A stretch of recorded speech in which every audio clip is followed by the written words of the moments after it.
BC నాయకులని BC సమాజమే మాట్లాడుకోవాలి. BC సమాజమే ఖచ్చితంగా కాపాడుకోవాల్సి వస్తుంది.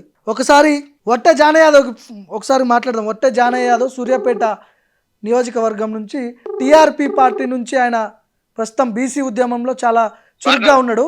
జాన యాదవ్ గారితో ఒకసారి మాట్లాడదాం. నమస్తే జాన యాదవ్ గారు.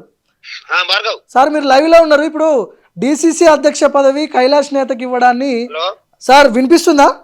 ఒక్క నిమిషం భార్గవ్. హలో అన్న వినిపిస్తుందా? ఇప్పుడు వినిపిస్తుంది అన్న. మీరు లైవ్లో ఉన్నారు. నల్గొండ డిసిసి ప్రెసిడెంట్ కైలాష్ నేతకి ఇవ్వడాన్ని కోమటిరెడ్డి వెంకటరెడ్డి తప్పుబట్టి రేవంత్ రెడ్డికి ఒక లెటర్ రాసిండు టర్మినేట్ చేయమని.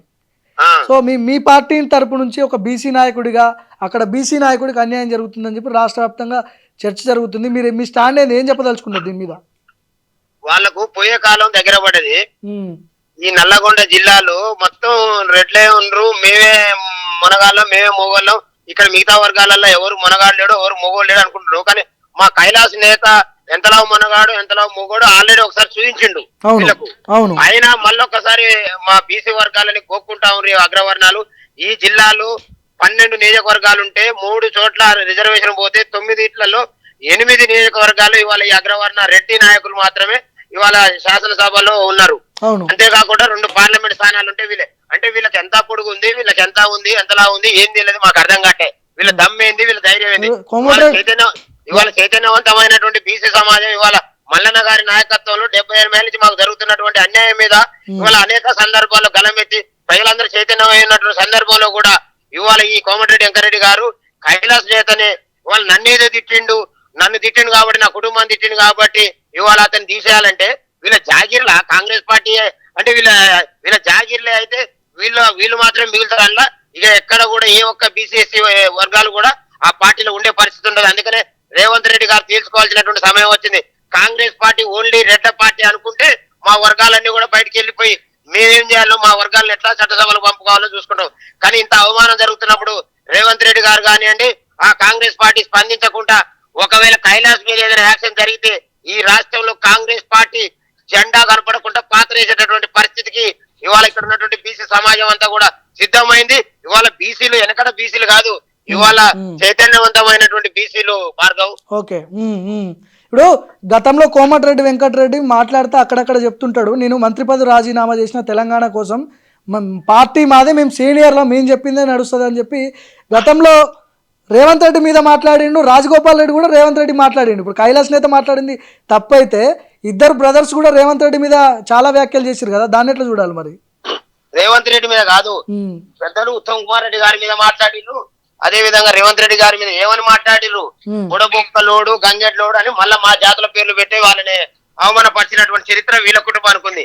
వాళ్ళ మా నేత ఏమన్నాడు, చెరుకు సుధాకర్ గారిని చంపుతాం 100 బండ్లలో తిరుగుతున్నాయి అన్నప్పుడు మా వర్గాల బిడ్డను చంపేటటువంటి ధైర్యం నీకెక్కడిదిరా అనే మాట మాట్లాడింది తప్పితే ఈయన స్పెషల్ గా కావాలని కైలాస్ నేత ఈ యొక్క కోమటిరెడ్డి వెంకరెడ్డి గారికి తిట్టిన సందర్భం లేదు.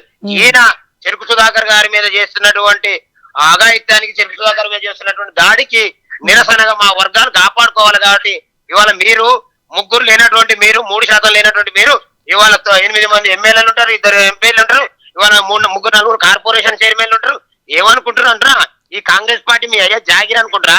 కాంగ్రెస్ పార్టీ మీకు ఒక్కొక్కరికి 100 ఓట్లు ఉన్నాయా?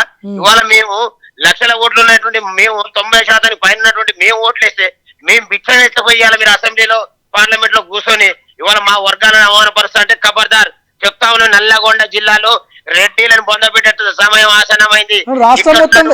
రాష్ట్రం మొత్తం వేరు, నల్గొండ జిల్లా వేరు కదా. నల్గొండ జిల్లా మొత్తం వాళ్ళదే కదా. వాళ్ళని ఏం చేయలేస్తారు బీసీలు అనే లైన్ లో వాళ్ళు ఆలోచిస్తున్నారేమో. భార్గవ్ ఒక మాట చెప్పనా, ఇదే పింకనాలు కొడితే తెలంగాణ ఉద్యమంలో ఈ ఒక్కడు కూడా కలిసి రాని వాళ్ళ కాంగ్రెస్ పార్టీ ఉన్నటువంటి నాయకులు.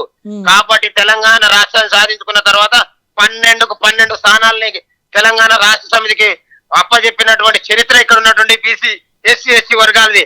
అందులో ఉన్నటువంటి ఒక్క నాయకుడు కూడా లిల్లీపుడ్ అనే పేరున్నటువంటి నాయకుడు ఆయన చేస్తున్నటువంటి దుర్మార్గాల మీద మళ్ళీ విరక్తి వచ్చి అప్పటికి తెలంగాణ రాజ్యాధికార పార్టీ రాలేదు కాబట్టి ప్రత్యామ్నాయంగా భావించి కాంగ్రెస్ పార్టీకి ఓటేసారు తప్పితే వీళ్ళేదో పెద్ద పోటు మనగాలని కాదు. రాహుల్ గాంధీ ఇవాళ మీరెంతో మీకంతా మీకు ఎవరెంతో వాళ్ళకంతా నినాదం తీసుకొస్తే ఈ వర్గాలకు ఓటేస్తే ఇవాళ వీళ్ళని చూసి ఓటేసినాం అనుకుంటే వాపుని చూసి బల్బు అనుకుంటే వీళ్ళ పని చరిత్రలో కనుమరుగైపోయేటటువంటి పరిస్థితి ఉంది. ఎందుకంటే తెలంగాణ రాష్ట్ర చరిత్రలో తెలంగాణ రాష్ట్రం తెచ్చిన తర్వాత 12 నియోజకవర్గాలు గెలిపించినాం కదా. అయ్యాల వీళ్ళకి ఎన్ని ఓట్లు ఉన్నాయి ఆడ? ఈ 2 వేలకు అటు ఇటు తిప్పితే కమ్మోలు ఎలమోలు కలిపితే 3% ఓట్లుంటాయి ఇక్కడ. ఓకే మరి 3% ఓటు కావాలని ఇవాళ 12 మందిని ఎట్లా గెలిపించారు బీసీలు కాకపోతే? అందుకనే చెప్తా ఉన్నాం, ఇప్పటికైనా అరే ఇంత చైతన్యవంతమైనటువంటి సమాజంలో ఇవాళ ఒక తీర్మానం మల్లన్నలాంటి ఒక మొనగాడు ఒక మొగోడు ఈ రాష్ట్రంలో బీసీలకు ఒక దిక్సూచిగా ఇవాళ ముందుకు తీసుకుపోతా ఉంటే, ఇంకా మా పున్న కైలాస్ అనేటటువంటి మా పద్మశాలి బిడ్డని మీరు ఇంకా ఒక అడుగు ముందుకేస్తే 100 లక్షల అడుగులు మీ మీదకి వస్తున్నాయి అన్నటువంటి వాస్తవాన్ని ఈ రెడ్డి వర్గాలు ఇప్పుడు గమనించాల్సినటువంటి వెంకటరెడ్డి రాసిన ఈ లెటర్ ని రేవంత్ రెడ్డి ఆమోదించి టర్మినేట్ చేస్తే పరిస్థితులు ఎట్లుంటాయి? ఇవాళ మేము ఏమంటున్నాం అంటే అన్ని అవి జరగకపోతే ఈ పార్టీలను టర్మినేట్ చేస్తారా బాబు? మన బీసీ ఎస్సీ ఎస్టీ వర్గాలు ఈ రాష్ట్రంలో ఈ అగ్రవర్ణాలు ఏదైతే 42% రిజర్వేషన్ అని ఇవాళ దాన్ని కూడా హ్యాండ్ ఇచ్చిర్రు, వీటన్నిటి మీద ఇలా మా ప్రజలందరూ కూడా సిద్ధం. ఈ పార్టీలన్నిటిని కూడా టర్మినేట్ చేసి రిమూవ్ చేసి పడి చెప్తారు ఇక్కడ నుంచి ఈ రాష్ట్రంలో లేకుండా. ఓకే రైట్ అన్న, థ్యాంక్ యూ అన్న. Thank you. So right, TRP పార్టీకి సంబంధించిన వట్ట జాన యాదవ్ కూడా వాళ్ళ తరపు నుంచి మాట్లాడడం జరిగింది. ఖచ్చితంగా నల్గొండలో డిసిసి ప్రెసిడెంట్గా ఉన్నటువంటి అపాయింట్ అయినటువంటి కైలాష్ నేతని తీసేస్తే మాత్రం మీకు నల్గొండ ప్రాంతంలో మాత్రమే మీకు ఇబ్బంది జరగదు. ఇక్కడ స్టేట్ వైడ్గా ఇది ఒక బీసీ ఉద్యమం ఎట్లా లేస్తుంది. ఇప్పుడున్న పరిస్థితుల్లో బీసీలకు 42% రిజర్వేషన్లు ఇవ్వాలని చెప్పి పెద్ద పంచాయతీ నడుస్తున్న సంగతి తెలుసు కదా మీకు వెంకటరెడ్డి గారు. ఈ సమయంలో ఒక బీసీ నాయకుడికి మీరు పదవి ఇవ్వద్దు అని చెప్పి ఇంత అఫీషియల్గా మీరు ముఖ్యమంత్రికి పిసిసి అధ్యక్షుడికి లెటర్ రాస్తే తెలంగాణలో ఉన్న బీసీలు మిమ్మల్ని ఎట్లా యాక్సెప్ట్ చేస్తారు? రేపటి రోజున 2028-29 అసెంబ్లీ ఎన్నికల్లో మీరు పోటీ చేస్తే మీకు ఒక్క ఓటున పడుతుందా బీసీల తరపు నుంచి? ఈ చిన్న లాజిక్ ఎట్లా మర్చిపోయారు మీరు?